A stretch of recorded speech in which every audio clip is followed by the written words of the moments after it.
AP రాజకీయాల్లో పెను సంచలనం. బొత్సాకు పవన్ భారీ ఆఫర్. అసలు ఏంటి ఆఫరు, ఎప్పుడు ఇచ్చారు? అయితే ఇప్పటి వరకు వైసీపీలో ఉన్న వాళ్ళు కొంతమంది కూటమి ప్రభుత్వంలోకి వచ్చారు, అది అందరికీ తెలిసిందే. ఎందుకంటే రాజకీయ నాయకుల స్వభావమా, లేకపోతే వాళ్ళు ఏదైనా ఆఫర్ కోసం వచ్చారా, పదవిల కోసం వచ్చారా, ఇదంతా కూడా పక్కన పెడితే ఒక పార్టీ ఓడిపోయినప్పుడు ఇంకొక ప్రభుత్వం అంటే వాళ్ళు అధికారంలో ఉన్నప్పుడు అధికారంలో ఉన్న పార్టీకి వెళ్ళడానికి చాలా మంది కూడా మొగ్గు చూపిస్తూ ఉంటారు.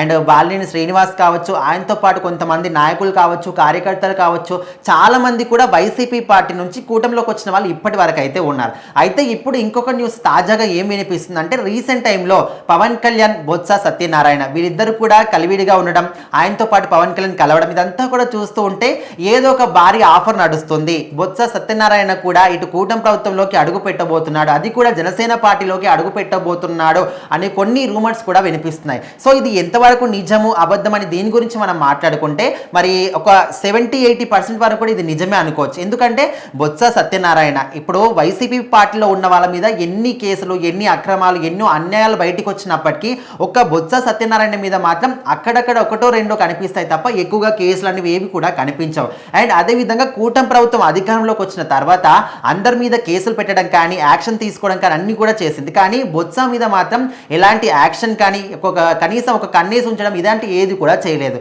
సో మరి దీనికి తోడు పవన్ కళ్యాణ్ బొత్సాని కలవడం కావచ్చు, కలివిడిగా ఉండడం కావచ్చు, ఇదంతా కూడా చూస్తున్నాం కల్లారా. సో మరి ఇది చూస్తుంటే ఇక్కడ బొత్సాకి ఏదో పవన్ కళ్యాణ్ ఆఫర్ ఇచ్చాడు, జనసేన పార్టీలోకి ఆహ్వానించబోతున్నాడు అనే ఒక అనుమానాలు కూడా రేకెత్తిస్తున్నాయి. అండ్ ఇంతకు ముందు ఎలక్షన్ కన్నా ముందు ఏం చెప్పాడు, వైసీపీ పార్టీలో ఉన్న వాళ్ళు ఎవరు కూడా వచ్చినా నేను మాత్రం అంగీకరించను అనే విధంగా చెప్పినప్పటికీ ఇప్పుడు మాత్రం అంటే ఖచ్చితంగా ఒక వ్యక్తి మంచివాడైనప్పుడు ఎవరైనా కూడా వాళ్ళ పార్టీలోకి రావడానికి ఒప్పుకుంటారు. సో మరి బొత్స సత్యనారాయణ కూడా అదే విధంగా మంచి పేరున్న వ్యక్తి, ప్రజల్లో కూడా ఒక మాట ఇచ్చాడంటే అది కూడా ఖచ్చితంగా తీరుస్తాడని ప్రజలు కూడా నమ్ముతున్నారు. కాబట్టి కూటమి ప్రభుత్వం మాత్రం కూటమిలోకి ఆహ్వానించడానికి సిద్ధంగా ఉంది అనే మాట అయితే వినిపిస్తుంది. చూద్దాం మరి ఒకవేళ బొత్స గనక జనసేన పార్టీలోకి వస్తే పవన్ కళ్యాణ్ వ్యూహం సక్సెస్ఫుల్ అయినట్టు, ఖచ్చితంగా ఆయన పార్టీ క్యాడర్ అనేది స్ట్రాంగ్ గా బిల్డ్ అవుతున్నట్టు అందరూ కూడా కార్యకర్తలు నమ్ముతున్నారు.